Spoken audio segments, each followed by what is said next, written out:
Hello, hello, hello, and welcome. My name is Sabrina Victoria, and this is Her Talk Show. I have Kayleigh with us today. We're going to be talking all about how to have sustainable success without the burnout.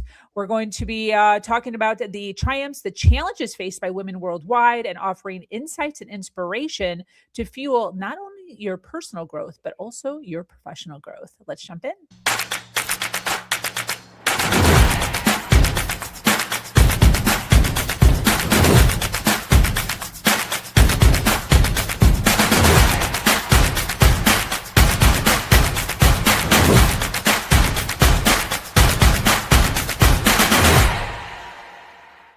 All right. If you're listening live, welcome. And if you're listening on the replay, make sure you hashtag replay wherever you're at so we can send you some love in the comments. We are here every day delving deep into the realms of health, wealth, and leadership with some of the most brilliant women globally. We've interviewed over 800 women, and today we are adding another one to the list. We have Kayleigh. She is a business and mindset coach who helps high-achieving entrepreneurs grow sustainably without burnout. She built a six-figure coaching business under 4 years. Girl, let's roll. Generating over 7 figures in sales while navigating motherhood and her son's cancer journey. Oh my. Kayleigh teaches leaders how to perform under pressure, expand capacity, and achieve success without self-abandonment. Welcome, lady. Thank you for having me. I'm so excited to be here today. Yes, absolutely. I love that. Okay, so hang on a second. I really like how you worded this because this is how I word things. So I want you to explain this though in your words. We're talking predominantly to women business owners today. I love talking numbers. So you said she built a 6-figure coaching business in under 4 years. Hell yeah. Generating over 6 figures in sales. So over 6 figures in sales combined. So no, it would be, so for my first 4 years in coaching, or 3.5 years in coaching, I actually coached through other coaching companies. So I worked on a commission basis. So I coached, I sold other programs, but I coached my clients through those programs. So I did the math a couple of years ago, actually. Between 2022 and 2023, I sold $1.37 million of coaching, putting me over 6 figures in income. I started my business in 2021. So my second year, I was like 5K away from 100K. I was pissed. I made $95,000 in my second year of business. And then my third year, I crossed the 6-figure mark. But why I like talking about that is because what was actually going on in my life, right? Like, it's not just, I wasn't just out there hustling and grinding to make these sales, to coach these people. I had a newborn baby. My daughter was born February 2022. So I started 2022 with a newborn. And in August of 2022, my 2-year-old was diagnosed with leukemia. So my biggest year was 2023. And that was also the year that I was the most present with my family and that I grew the most personally. So between 2022 and 2023, crossing almost 1.4 million in sales, but not by sacrificing myself, by actually putting my values before my business, right? Like the things that actually matter, right? Yeah, absolutely. And a note to those listening live, those listening on the replay right now, knowing your numbers is so important.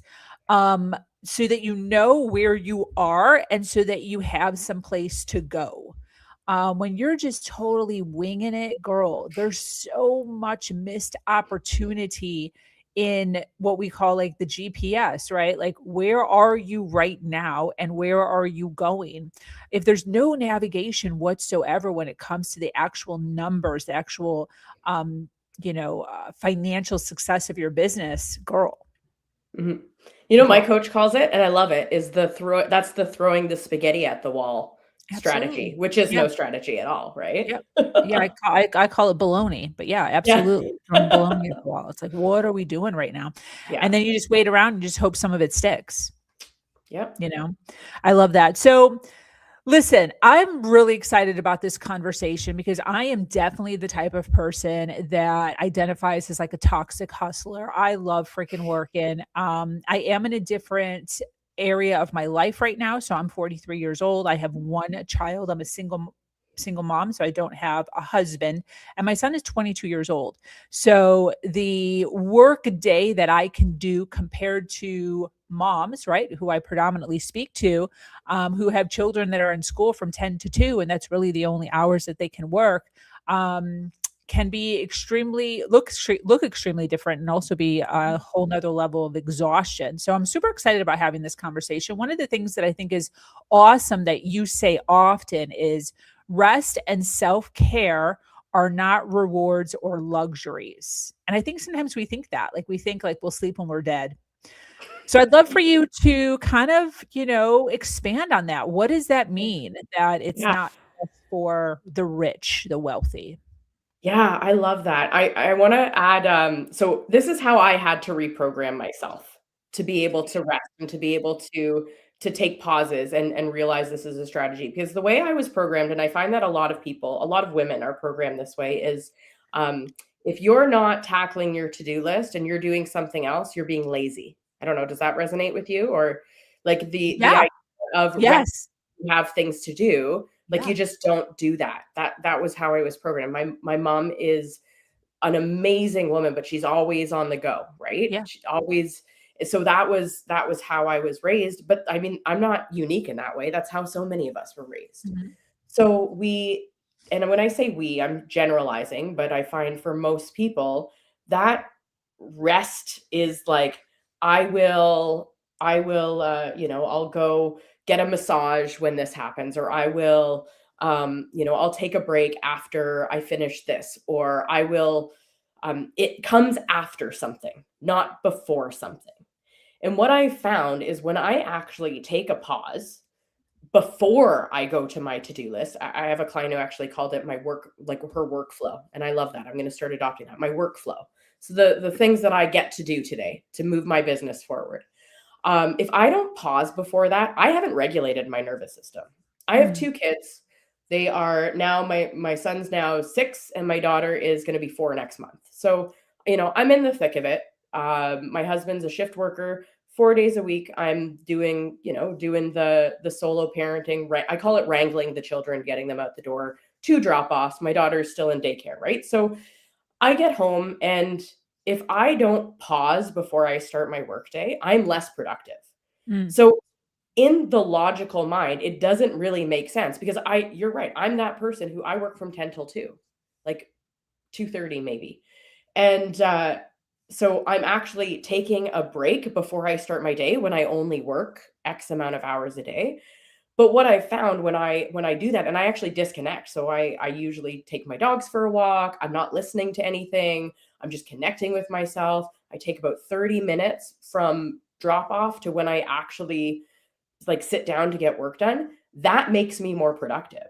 And that actually makes me more effective. So that rest, it's not like a nice to have. Like it's for me to be more intentional and effective with my time. Like it is my business strategy. And it's not just in, going for a walk or reconnecting or re-regulating my nervous system before I start my day, but it's how I like move through my week. So if I have a month that's more full with more, if I'm doing more speaking or I'm out there, or if I'm doing a workshop or all of the things that I'm doing, I make sure that I have spa days booked. I have massages booked. I have days off without my kids here, because, with a 4 and a 6-year old, it's not really a break when they're home. It's a lot of fun, but I make sure that I have that time for me, because if I'm not filling my cup, I can't show up. And when we're chatting a bit at the beginning, you said the word capacity. It's so interesting because it goes against logic that in order to actually have capacity to bring in more, so this is more clients, more money, I actually need to step back and fill my cup up with more rest, or I'm going to be filling my calendar and I'm going to burn out. Yeah, I get that. So talking directly to women who are in this go, go, go mentality, you mentioned when you take that 30 minutes of quiet time, you are more productive. How do you know you're more productive? I can tell I'm more focused. Things that um Can you give things us an that example of like yeah, before you started to do this versus after you started to do this? absolutely. I notice that I'm less distracted, so I'll actually focus on a task. So, for example, something that could take me maybe used to take me an hour, will take me 30 minutes. Because we allow distractions. We allow things to pull us out of what we're doing. If we don't have a regulated nervous system, it's way too easy to get distracted or to overthink. Like we overthink things, right? When we're calm, we're more clear-headed. So when we're more clear-headed or when we're more in a creative state, well, you sit down to do something and it flows out of you. You don't have to force it so much. As far as women who are going through challenges, women who are going through like first thing that triggered me right away was you said, you know, when you're feeling it, you go get a massage. I Yeah. remember when I was first starting in my business, girl, I had no money for a massage. Mhm. So we're going through it, right? We were going through challenges, we're going through current circumstances. You know, you were talking, you know, the intro mentioned your son's journey. Um, how do we create results that we actually want um when we're going through the financial instability around business Mhm. without the hustle? Yeah. So, I mean, the massage example, there are other things to do that can allow you to connect yourself that don't cost money. The thing is, our belief system is what creates kind of this idea of the hustle and the grind, right? Especially when maybe the bank account's not where we want it to be or clients aren't flowing in, we feel like we have to hustle more. Like I have to go out and do more work to get more money in, That's right? exactly my mentality. Yeah. Yeah. So, but do you find that that's where the burnout comes in, right? Because you're always doing I don't without know if I've ever checking. burned burnout. I ask myself Good this for all the you. time. I don't Interesting. know if I Interesting. have. Yeah. Because I'm always in such a state of go, go, go, and Mhm. whatever comes along with that. I mean, I get tired, I get, you know, whatever word you wanna call it, if you wanna Mhm. call it burned out, I don't even know. I don't even know the Yeah. definition. Maybe you should tell us what the definition of burnout is. I don't even know. Yeah. Um, and but I just take that as real life. That's just part of real life. Mm. It's hard. Sometimes it's hard, dude, Yeah. and you have to keep going. You have to keep pushing. You have to if you want to get to the point where you can sustain yourself in business. See, I'm a single mom. So, Mhm. like, I've never had anyone to lean on. I've never had anyone like, "Hey, you pick up the electrical bill today." It was Yeah. all on me. Yeah. So, I didn't have time to, like, wallow in, I Mhm. wonder if I'm burned out or not." There was no Yeah. time for that. So, I Mhm. had to keep going and because that's the only story I have, right? Yeah. I don't have a comparison story Yeah. of if I would have taken more time to myself, would I have made more money? I don't Yeah. freaking know. That's why I was asking you, like, Yeah. you were more productive. How do you know you were more productive? Like, do you have a story? See, I've never taken the opportunity to just like rest and be like, let me compare Mm. 2025 to 2026. Let me rest Mhm. because that scares me, Yeah. right? That like scares the fuck out of me Yeah. to see and compare Yeah. whether or not I make more money because I don't have anyone Yeah. to lean on. So if Yeah. my business just starts falling, dude, who's here to save me? Absolutely nobody. And I don't know your Mhm. circumstance, but that's Yeah. my story. So No, I I don't love have a yeah. story. So I'm always very intrigued when I talk to individuals that talk on this subject. It's like I get everything that you're saying. And what is burnout? What does it look Mhm. like? How do people know that they're in it? And what is the guarantee? Is there a guarantee that if they stop and relax and take 30 minutes Yeah. versus trying to make another sale in that 30 minutes, that they're actually going to succeed more? Like, do Yeah. you have real substance stories behind that that can encourage these women to take a breath? Because I will Yeah. agree, it is exhausting. Mhm.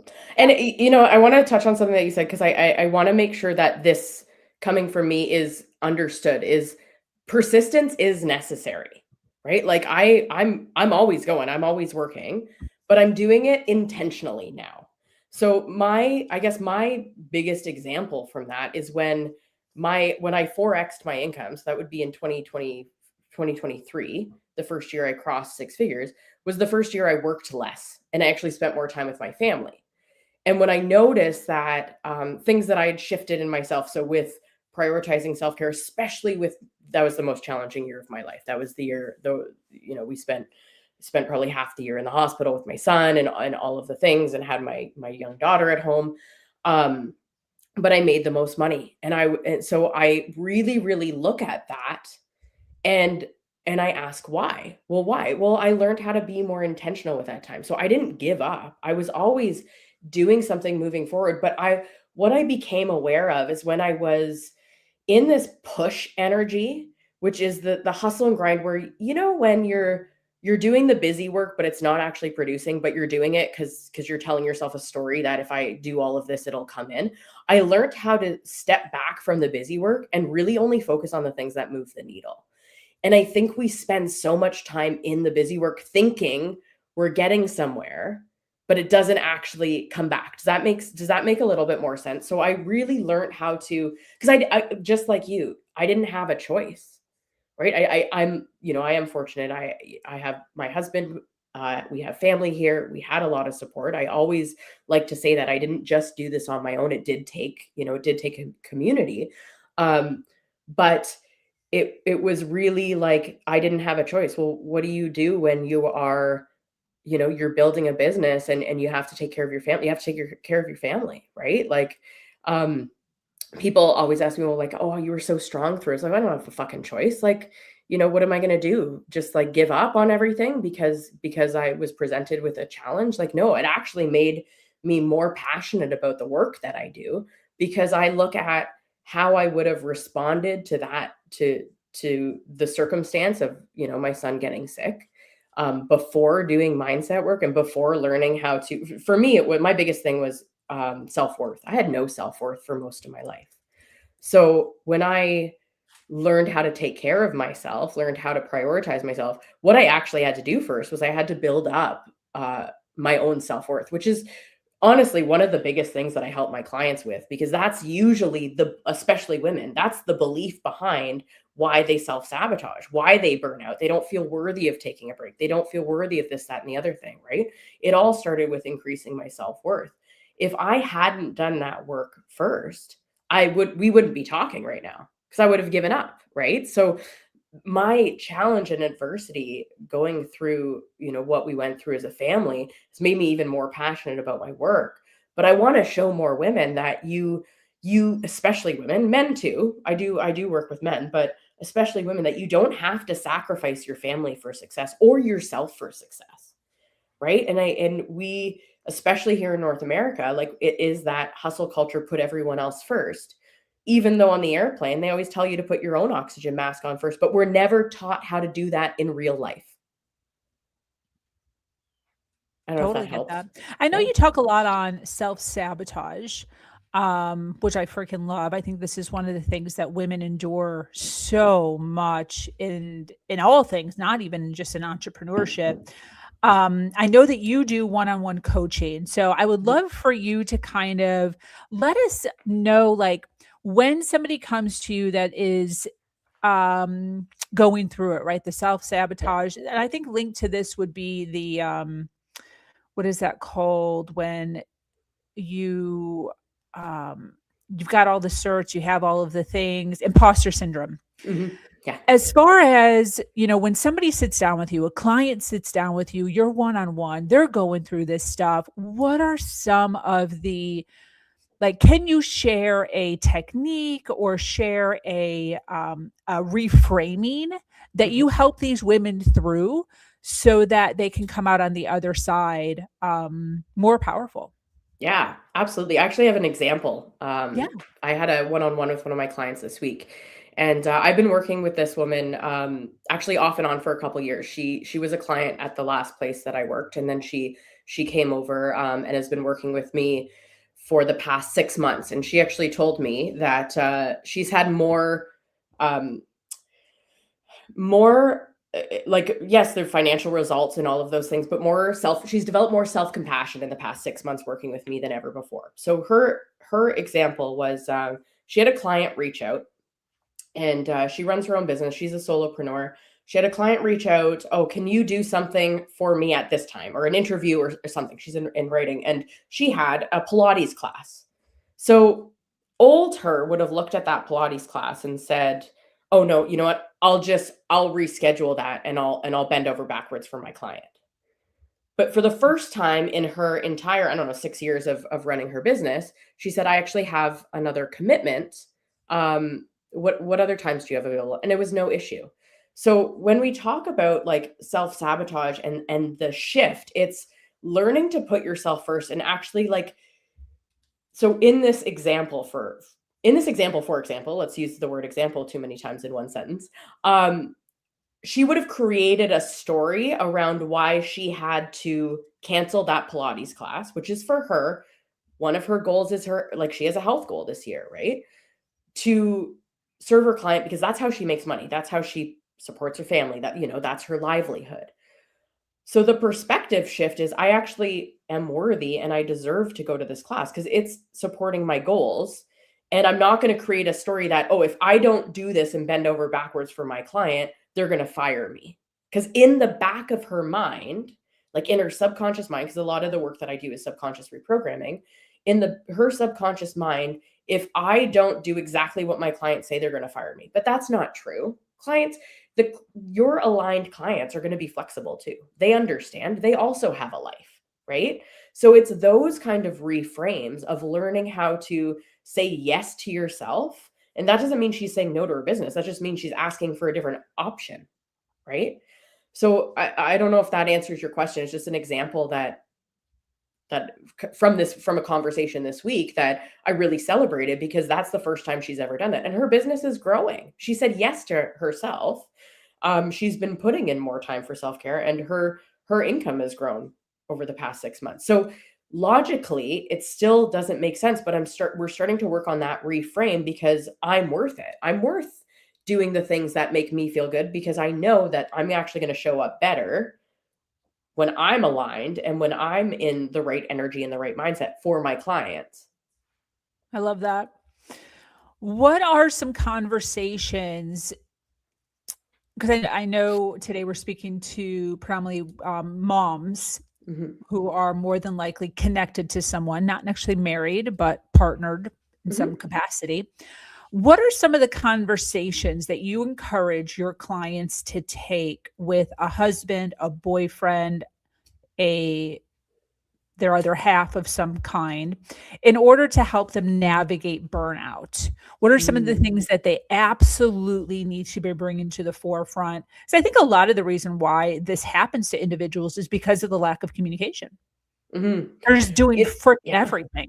I talk often about motherhood within my community, and how, being in a community with men and women for entrepreneurship versus being in a community of women is night and day difference, because women are just naturally in charge of so much more than a man is.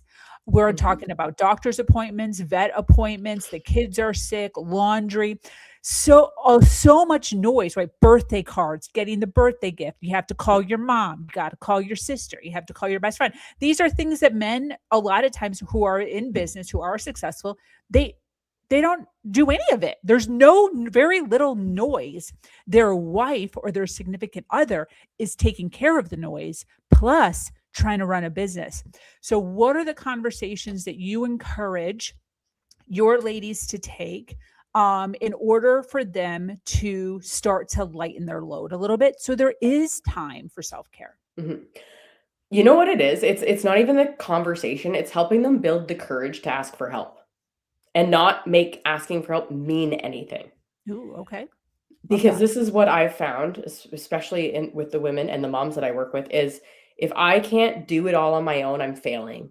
Like subconsciously, like this is a deep down belief, or like we make asking for help mean something that's wrong with us, instead of just being like, no, I need fucking help. Like I'm doing all the things, right? I'm wearing all the hats.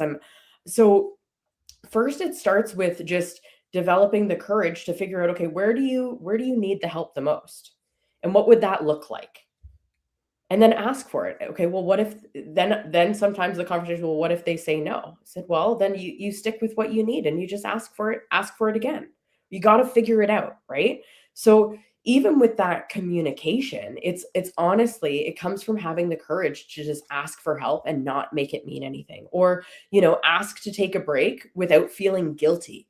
So I like how this conversation is going, so I'm going to actually bring it back to self-sabotage. When I talk about self-sabotage, a lot of people think self-sabotage is like procrastination or, getting in our own way. But the reason we self-sabotage isn't because of the actual habit that we're not doing. It's the idea behind the habit we're not doing. So it's the belief that we hold to be true about ourselves in our subconscious mind. So this is like a deep belief. That is the reason why we don't ask for help, or the reason why we struggle with the communication, or the reason why we try to take everything on for ourselves. So it's not even just the doing that. It's, well, what am I either making it mean about myself, or what is the identity that I'm tying like in myself to doing all of the things? Because we end up wearing that. Like I find especially women wear busy as a badge of honor. Yeah. Like we I fight, oh, definitely I'm have that busier than identity. you, right? Like, Yeah, yeah, I definitely have that identity. yeah, Absolutely. Yeah, yeah. absolutely.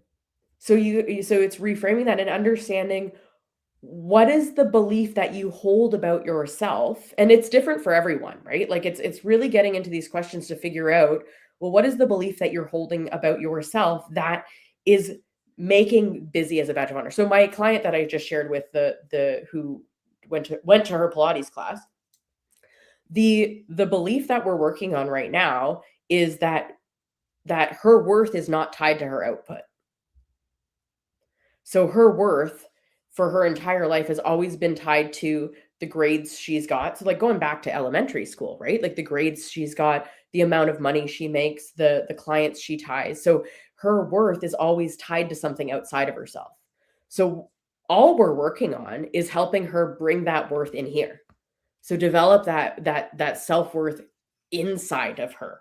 So, and it starts by saying yes to yourself, right? But it's one step at a time. So um I find too, with like with even asking for help, or um lightening the load, or really being like taking an honest look at your business too, like looking at the numbers, and being able to look at that. Like I do a lot of work with money mindset too, because we sabotage our money mindset through our belief system and all of that fun stuff too. um is going deeper and figuring out what that belief is, and then we start working on that belief alongside the action.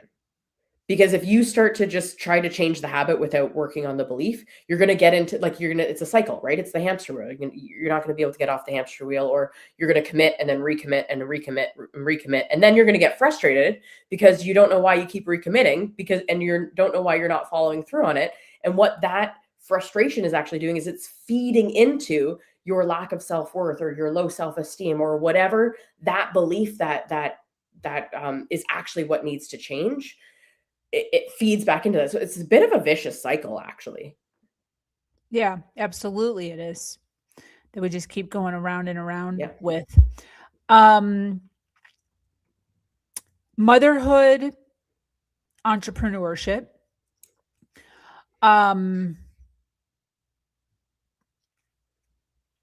Mornings is getting everyone up, drop off, then you work 10 to 2:30, then pick up, then homework on the dinner table, then just generically, right?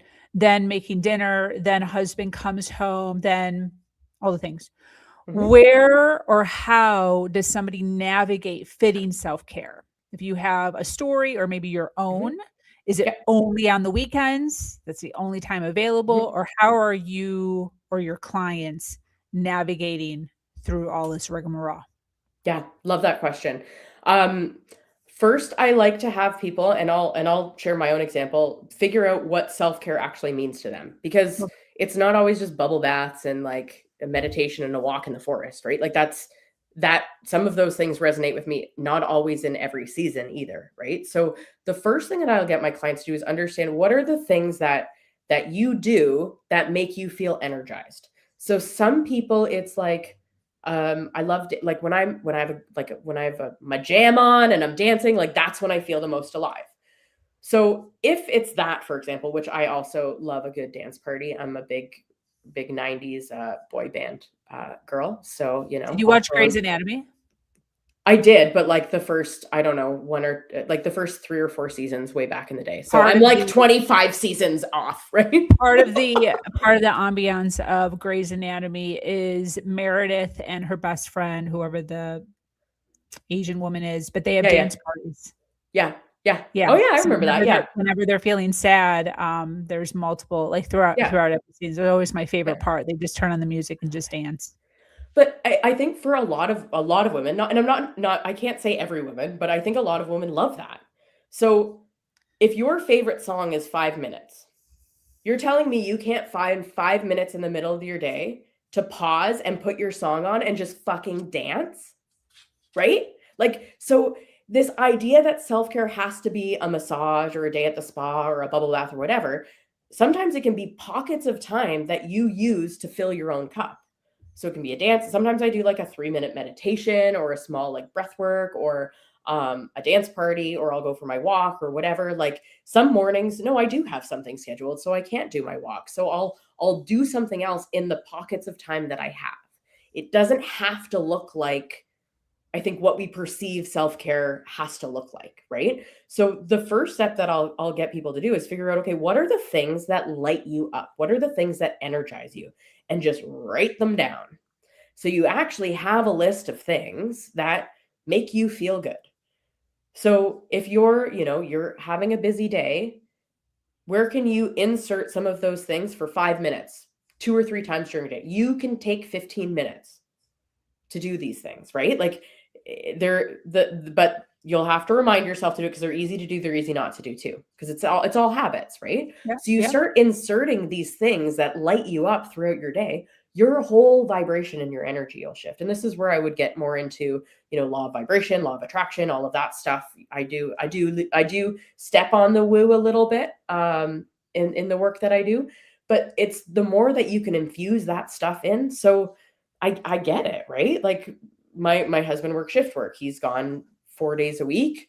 I got the 2 kids. They're young, doing all the things. So I know that when it's when I'm on more, that I actually need to insert those little pockets of whatever it is throughout my day more and more.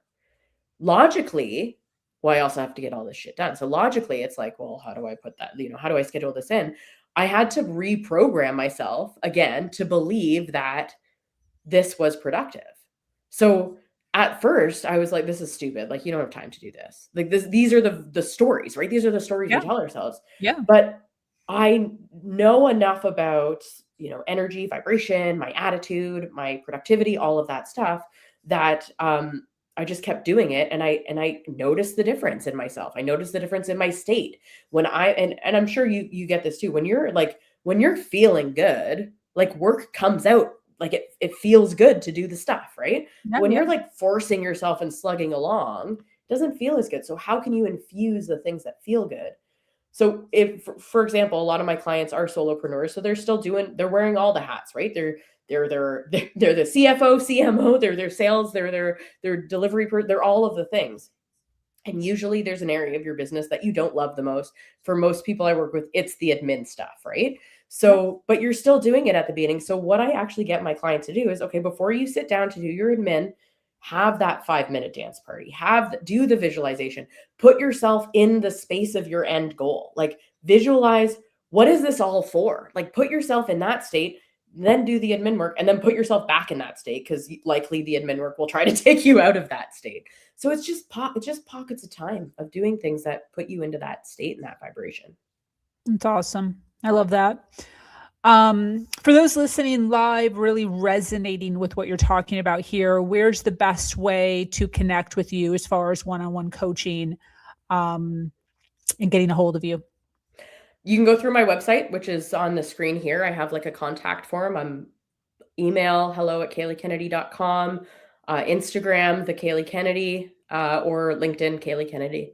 Basically search and you'll find me, but LinkedIn and Instagram are the social media platforms I'm most active on. And then, I'm always checking my email and stuff. I do have Got it. boundaries around it, but I'm on there. Got it. So for those that want to dig into possibly working with you, should they just drop you a DM, or is there contact information? Like, where do they go? Yeah, I would say drop me a DM or send me an email or connect with me on my website, and we'll set up a discovery call. I always like to actually have a one-on-one conversation with people to understand your goals and also make sure that we're a fit, because I also know I'm not for everyone. So I think it's great to have these conversations and make sure there's a vibe before we kind of get into the details. Beautiful. Love that.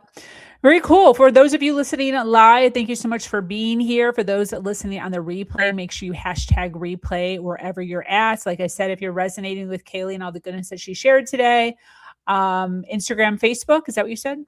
No, Instagram, LinkedIn. Instagram and LinkedIn. Yep. If you take a screenshot of the screen right now, her information is also in the description below, wherever you are listening to us at. Any closing thoughts as we wrap up? I think just, I think for moms, just remember that every day you're doing the best that you can do. And I love this reminder, like if you only have 10% and you gave 10%, you gave 100%. So I think women need to stop putting so much fucking pressure on ourselves and just know that you are doing your best and that you're awesome. That's it. Absolutely. Yeah, there's a saying that I say often that is not mine. All you can do is all you can do, and all you can do is enough. Absolutely. And I think that just sums it up so beautifully. I love that. Well, thank you so much, Kayleigh, for coming on and speaking directly to our lady business owners here. This brings us to an end of yet another incredible episode of Her Talk Show. Thank you for sharing your wisdom. Thank you for the inspiration. Friday midday inspiration. To our dedicated listeners, thank you for staying with us until the very end. Remember to follow, like, and share. Once again, my name is Sabrina Victoria. I am the host here. And also I run a community called Her Nation Global, where we continue to uplift women business owners every step of the way. We would love to have you join us. That information is also in the description below. As always, do something awesome today.